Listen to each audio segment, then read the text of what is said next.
जय हिंद दोस्तों इस बार का महाकुंभ का जो मेला लगने वाला है वह प्रयागराज महाकुंभ का असली मेजबानी करेगा। दोस्तों यह वह समय है जब जिला प्रशासन और सरकारी अधिकारी उन पर्यटकों के लिए पूरी तैयारी करेंगे जो प्रयागराज की इस पवित्र यात्रा पर आ रहे हैं। और दोस्तों यह कुंभ मेला इस साल का और बहुत ही खास होने वाला है दोस्तों, क्योंकि यह 4000 हेक्टेयर में फैला हुआ रहेगा। दोस्तों वहीं अगर प्रयागराज में 2019 में कुंभ मेला की तुलना में अगर क्षेत्रफल की वृद्धि हुई थी तो उस समय जो व्यवस्था की गई थी वह 3200 हेक्टेयर था, लेकिन दोस्तों इस बार ऐसा नहीं है। इस बार महाकुंभ की व्यवस्था के बारे में और भी कई दिलचस्प जानकारी आप सभी को बताने वाले हैं दोस्तों, जो उतनी ही खास भी है, क्योंकि जब आप प्रयागराज में जाएंगे तो आप सभी को इस महाकुंभ में नई चीज़ें देखने को मिलेगी। दोस्तों आप सभी के सामने बहुत सारे आश्चर्यजनक तथ्य भी आप सभी के सामने रखने वाले हैं और आप लोग पूरा वीडियो देखकर ही जाइएगा। नमस्कार प्रणाम, आप सभी देख रहे हैं स्टोरी वॉइस और मैं हूं चंदन। दोस्तों महाकुंभ इतना बड़ा आयोजन है कि अंतरिक्ष से श्रद्धालुओं की भीड़ को पूरी तरह देख रेख किया जाएगा। दोस्तों हम सभी को अंदाज़ा नहीं होगा, लेकिन सरकार की एक विश्वसनीय अनुमान के मुताबिक सरकार को इस कुंभ मेले में 40 करोड़ पर्यटकों के भाग लेने को लेकर सरकार इस उम्मीद में है। दोस्तों इस महाकुंभ मेले का मुख्य आकर्षक नागा साधु यानी नग्न सन्यासी होंगे, जो कुंभ मेला मैदान में भजन कीर्तन और ध्यान करेंगे। दोस्तों इस महाकुंभ मेले में किन्नर समुदाय अखाड़े के अनुयायी भी खास आकर्षण रहेंगे। दोस्तों किन्नर समुदाय भी भजन गाएंगे और लयबद्ध गीतों से नृत्य करेंगे और भक्त लोग भी उनका आशीर्वाद लेने के लिए उत्सुक यानी ललायित रहते हैं। दोस्तों इस महाकुंभ मेले में अन्य प्रमुख आकर्षण जैसे दांडी सन्यासी अखाड़ों के महामंडलेश्वर योगी और वैष्णव संत भी होंगे। दोस्तों कल्पवासी पूजा एक बहुत ही अनोखा समारोह है जिसमें कल्पवासी समुदाय पवित्र भजन गाते हैं और रेत में धूनी या अगरबत्ती जलाते हैं। दोस्तों महाकुंभ में इस साल कुल अखाड़े भाग लेंगे और उनके 15 लाख अनुयायी कुंभ मेला के मैदान में तंबुओं में डेरा डालेंगे। दोस्तों प्रयागराज में एक अक्षयवट वृक्ष एक बहुत पुराना अंजीर का पेड़ है जो प्रयागराज के मुख्य आकर्षण भी है। दोस्तों यह वृक्ष हिंदुओं के लिए अत्यंत पवित्र वृक्ष है और इसका उल्लेख हिंदुओं के धर्म ग्रंथों में भी मिलता है। दोस्तों भारद्वाज आश्रम भी एक पर्यटक आकर्षण है जिसे आप इस महाकुंभ मेला के दौरान देख सकते हैं। दोस्तों ऋषिराज भारद्वाज हिंदू धर्म के 7 अमर संतों में से एक थे। दोस्तों प्रयागराज के भारद्वाज आश्रम गलियारों के सौंदर्यीकरण के साथ पुनर्विकास के लिए पूरी तरह से तैयार की गई है। दोस्तों वहाँ के द्वादश माधव मंदिर भी प्रयागराज के प्रमुख मंदिरों में से एक हैं। दोस्तों इस प्रयागराज में द्वादश माधव के कई मंदिर हैं और महाकुंभ मेला की शुरुआत से पहले ही सभी मंदिरों का जीर्णोद्धार किया गया है। दोस्तों यानी इस साल का जो महाकुंभ मेला को लेकर लोगों के मन में टैगलाइन सर्वसिद्धिप्रद कुंभ हैं। दोस्तों आप सभी लोग महाकुंभ मेला के दौरान स्नान की तारीखों का बिल्कुल ध्यान रखना चाहिए और आइए आपको आगे वीडियो में बताएंगे कि इस महाकुंभ में कौन सा स्नान कब है। दोस्तों सोमवार 13 जनवरी 2025 पौष पूर्णिमा का स्नान है और दूसरा मंगलवार यानी 14 जनवरी 2025 मकर संक्रांति को शाही स्नान है। दोस्तों बुधवार 29 जनवरी 2025 मौनी अमावस्या और शाही स्नान है। दोस्तों सोमवार 3 फरवरी 2025 को बसंत पंचमी शाही स्नान है। दोस्तों बुधवार 12 फरवरी 2025 माघी पूर्णिमा शाही स्नान है। दोस्तों 26 फरवरी 2025 महाशिवरात्रि स्नान है। दोस्तों आप सभी अगर प्रयागराज महाकुंभ में स्नान करने जा रहे हैं तो कुछ बातों का ध्यान रखना दोस्तों, क्योंकि यदि आप महाकुंभ मेला में भाग लेने के लिए प्रयागराज जाने की योजना बना रहे हैं तो आपको यहाँ होने वाली महत्वपूर्ण घटनाओं पर ध्यान देना चाहिए। दोस्तों आपको संगम में पवित्र स्नान अवश्य करना चाहिए, क्योंकि यह आपके शरीर और आत्मा को शुद्ध करेगा। और कुंभ मेले के बारे में आप इतनी सारी आश्चर्यजनक चीज़ें सीख सकते हैं कि यह आपको प्रयागराज आने के लिए हमेशा प्रेरित करेगी। और दोस्तों हम आपसे आग्रह करते हैं कि आप जीवन में एक बार मिलने वाले इस अवसर का लाभ उठाकर प्रयागराज के महाकुंभ मेले में जरूर भाग लें। अच्छा दोस्तों, बहुत सारे लोगों के मन में काफ़ी सवाल होता है कि आखिर कुंभ में इतने नागा बाबा साधु कहाँ से आते हैं और पता नहीं कहाँ गायब हो जाते हैं। यह सोचने वाली बात है कि नहीं? तो दोस्तों जो नागा साधु होते हैं उनका जीवन बेहद रहस्यमयी होता है और यही इनकी मुख्य कारण है उनका दुनिया से कटकर अलग जीना। दोस्तों वे सारे भौतिक सुख छोड़कर एकांत में अपना जीवन व्यतीत करते हैं, लेकिन जब भी महाकुंभ या कुंभ का आयोजन होता है तो ये नागा साधु अपना एकांत जीवन छोड़कर उस प्रयागराज में डुबकी लगाने अवश्य आते हैं।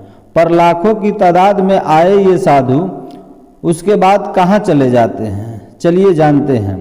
तो दोस्तों कुंभ मेले में जो नागा साधु आते हैं वह सनातन धर्म की तपस्वी परंपरा का एक बहुत महत्वपूर्ण हिस्सा होते हैं और इसलिए वे विशेष रूप से इस आयोजन के दौरान ही दिखाई देते हैं। दोस्तों कुंभ मेले में नागा साधुओं को स्नान करने का पहला अधिकार दिया जाता है, जिसके बाद ही अन्य श्रद्धालु को स्नान करने की अनुमति मिलती है। दोस्तों नागा साधुओं की दीक्षा व वर्गीकरण का प्रमुख कुंभ आयोजनों में ही होता है। और दोस्तों जैसे प्रयागराज, नासिक, हरिद्वार और उज्जैन में दोस्तों कई नागा साधु धार्मिक यात्राओं के दौरान विभिन्न तीर्थ स्थलों और मंदिरों में अपनी उपस्थिति दर्ज कराते हैं, जबकि कुछ नागा सामान्य समाज से कटे हुए अपने जीवन को व्यतीत करते हैं।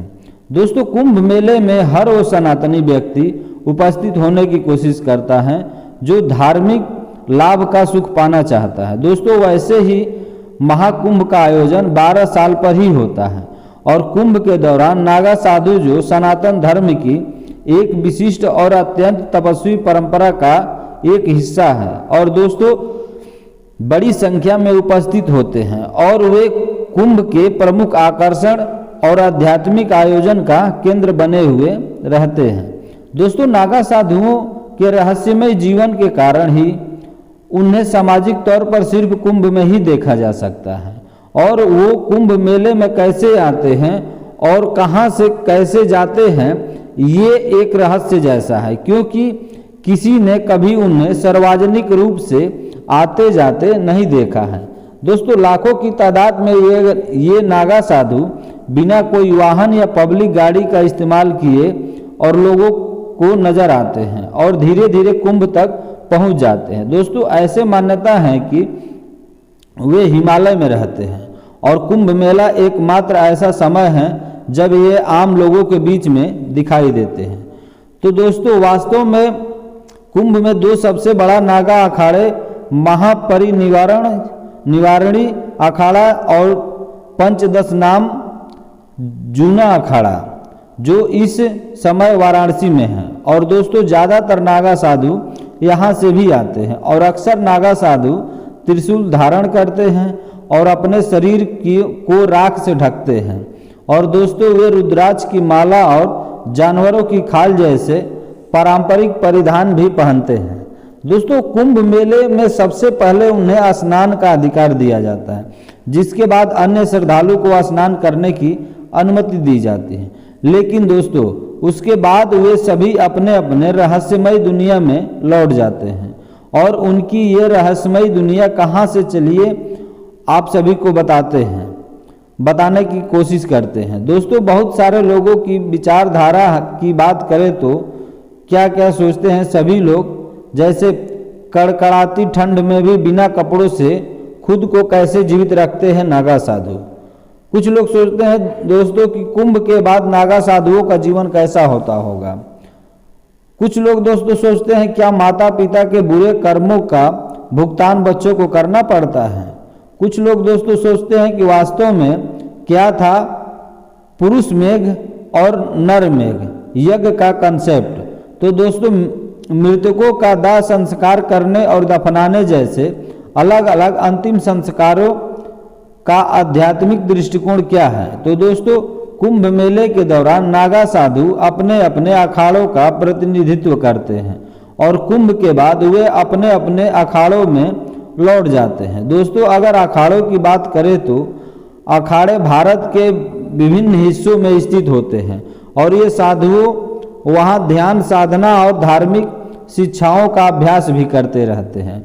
दोस्तों नागा साधु जो होते हैं वह अपनी तपस्वी जीवन शैली के लिए ही जाने जाते हैं और कुंभ के बाद कई नागा साधु हिमालय जंगलों या अन्य शांत और एकांत स्थलों पर जाकर साधना और तप करते हैं। दोस्तों वे कठिन तपस्याओं और ध्यान में ज़्यादा अपना समय बिताते हैं जिसे उनकी आत्मा और साधना की उन्नति के लिए महत्वपूर्ण माना जाता है।